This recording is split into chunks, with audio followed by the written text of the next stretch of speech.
Halo, selamat pagi teman-teman, apa kabar? Sudah bikin kue kering lebaran apa aja nih untuk ngisi toplesnya?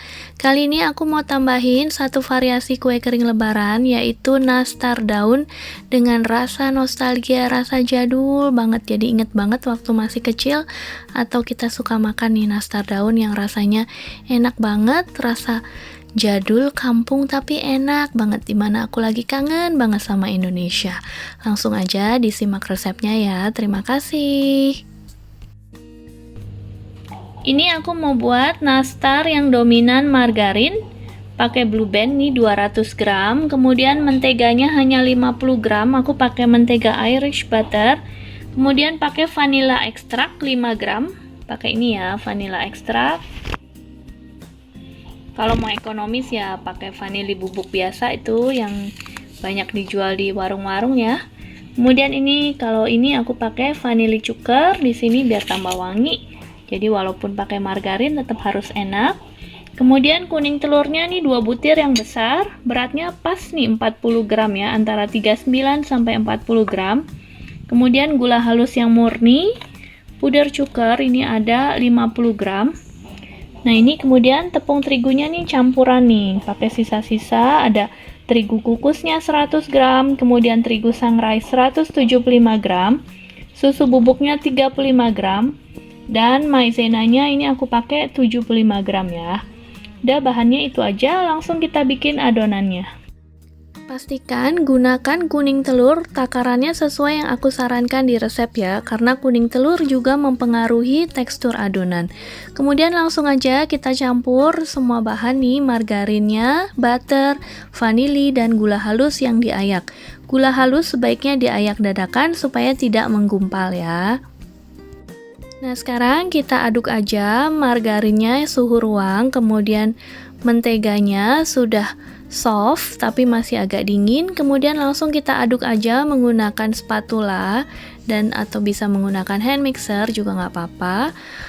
Yang penting kalau misalnya semua sudah lembut kayak gini, gampang banget, tinggal diaduk juga udah tercampur rata ya.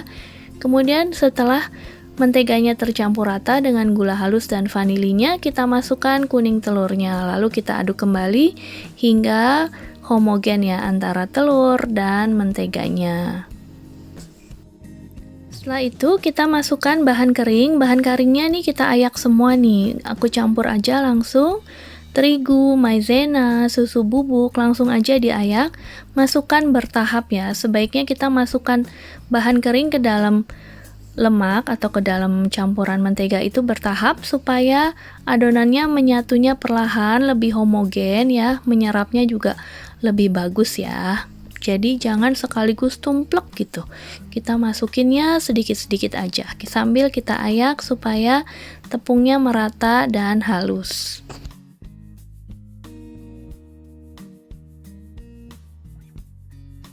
Ini tepungnya udah aku ayak sekaligus aja di dalam bowl, langsung biar gampang masukinnya sedikit-sedikit ke dalam adonan.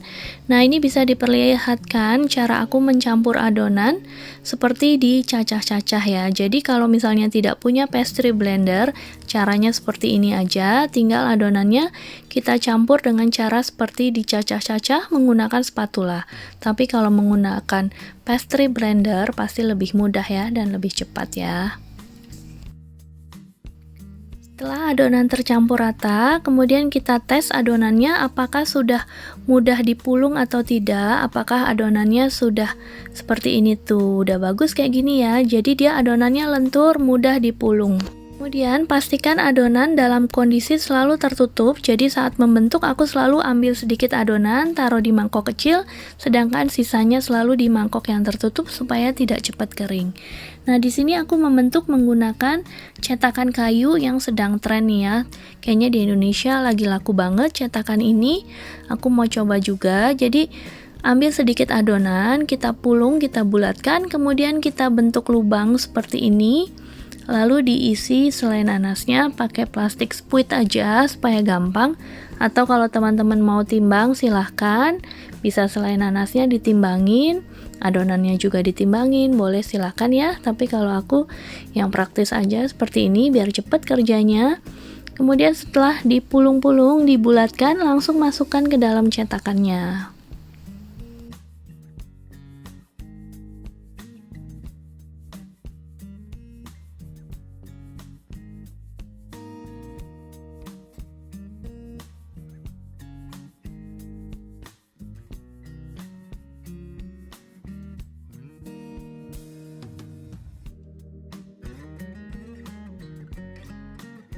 Oke, ini cetakannya kan isinya 4 ya. Langsung aja kita penuhin semua cetakannya. Jadi supaya sekali ketok langsung keluar 4 nastar deh. Biar cepet ya. Kayak gini, langsung kita rapikan dan adonannya kita ke tengah-tengahin supaya gampang keluarnya ya.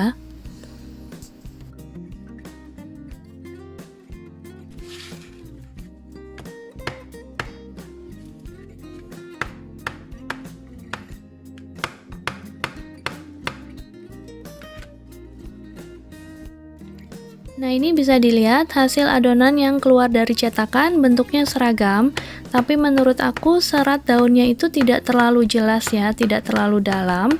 Jadi makanya akan aku bantu dengan menggunakan jepitan nastar juga seperti ini, dijepit-jepit supaya seratnya lebih keluar. Menurut aku, cetakan ini lumayan membantu ya, jadi membantu membentuk adonannya menjadi seragam ukurannya, dan juga sudah ada patternnya, tinggal kita garis-garis, kita jepit-jepit, sehingga garis-garisnya tuh sama ya, posisinya sama, jadi lumayan deh pakai cetakan ini membantu ya. Tuh, hasilnya kayak gini. Nah, adonan ini aku baru pertama kali nyoba dengan adonan menggunakan banyak blue band. Menurut aku adonannya agak kelembekan, jadi aku khawatir apakah adonannya akan melebar atau tidak. Makanya aku ambil sedikit adonan yang sudah dibentuk, aku oven, kemudian aku lihat ternyata kok hasilnya bagus. Jadi makanya langsung aja aku lanjutkan membentuk adonan sisanya ya, tidak perlu aku tambah tepung lagi. Jadi makanya kita harus cek adonan apakah sudah bagus atau tidak. Kalau sudah bagus ya sudah, tidak perlu ditambah tepung lagi sehingga nastarnya tidak keras ya. Mau bikin apa? Nastar. Nastar. Lo mau dipakein cetakan ya, cobaannya bisa cetak nggak? Emang udah kasih nih. Boleh mama bikin bolongnya? Oke. Aku nggak bisa. Tuangnya bisa tuh cetak. Pintarannya. Sekarang mama. Ya, diisi. Lihat bolong aku. Oh, mana lihatannya? Oh, pintarannya.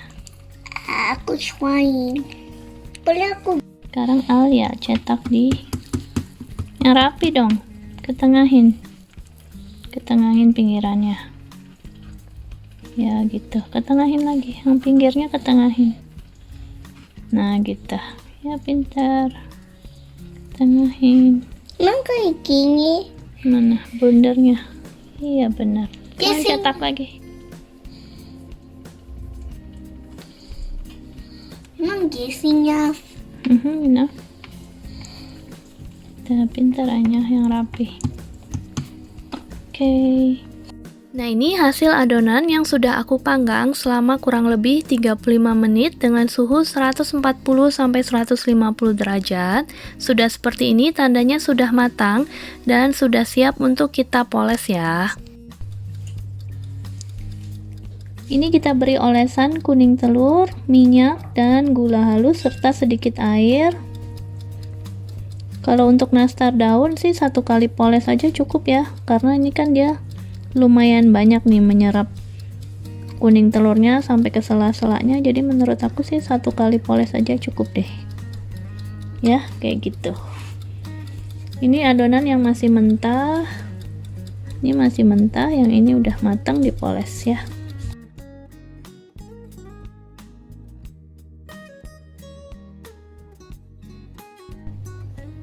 Ini bisa dilihat ya hasil cetakan yang menggunakan cetakan ketok tanpa dijepit, hasilnya seperti ini. Tidak terlalu jelas bentuk serat daunnya, yang ini yang dibantu dengan jepitan, tapi cetakan ini lumayan membantu supaya bentuk daunnya seragam bentuknya dan garis-garisnya juga udah ada patternnya, jadi tinggal dijepit-jepit ya. Ini bisa diperhatikan cara aku mengoles nastarnya ya, jadi kuasnya cukup ngambang aja seperti itu, dan gunakan kuas yang bulunya sangat halus seperti itu, jadi adonannya tidak akan rontok di kuasnya ya.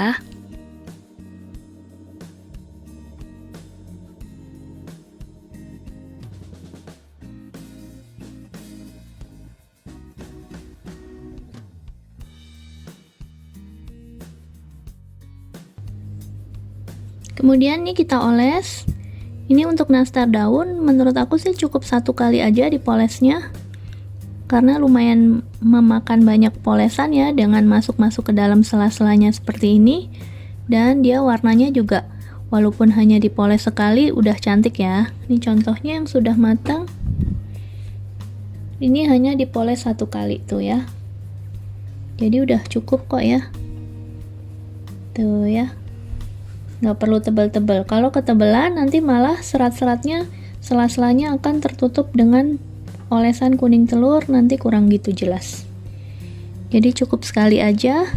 Jadi untuk satu resep ini hanya cukup 2 butir telur omega, kemudian minyak sedikit, air sedikit, dan gula halus sedikit ya.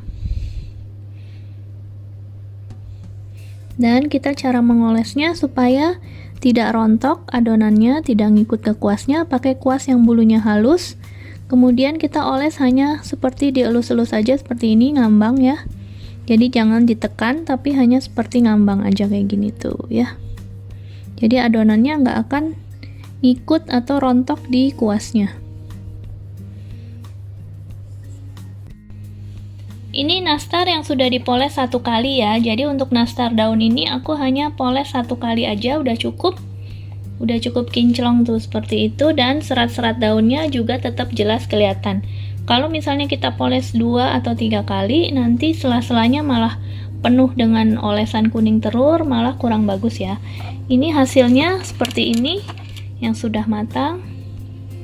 Tuh ya, bagus kan? Ini hanya dipoles 1 kali aja. Ini masih mentah, yang ini sudah matangnya seperti ini tuh ya. Jadi cukup 1 kali poles saja. Sekarang kita cobain nastarnya ya. Ini nastarnya rasanya jadul banget, rasa nastar zaman dulu. Jadi dominan rasa blue bandnya, wangi blue bandnya. Dia renyah, lembut, dan rasanya rasa jadul banget deh, rasa nastar zaman dulu banget ya. Teksturnya enak banget, lembut tuh. Oke, kurang lebih begini cara membuat nastar daun dengan rasa jadul, rasa nostalgia yang selalu bikin kita kangen. Nah, ini caranya, langsung aja dicoba. Semoga resepnya cocok dan bermanfaat. Nah, sedikit tips dari aku, kalau ingin selai nanasnya itu yang liat, yang keras, gunakan gula pasir yang banyak dan dimasak lama.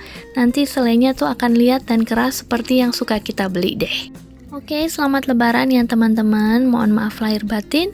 Semoga lebarannya meski di rumah aja tapi tetap menyenangkan. Terima kasih.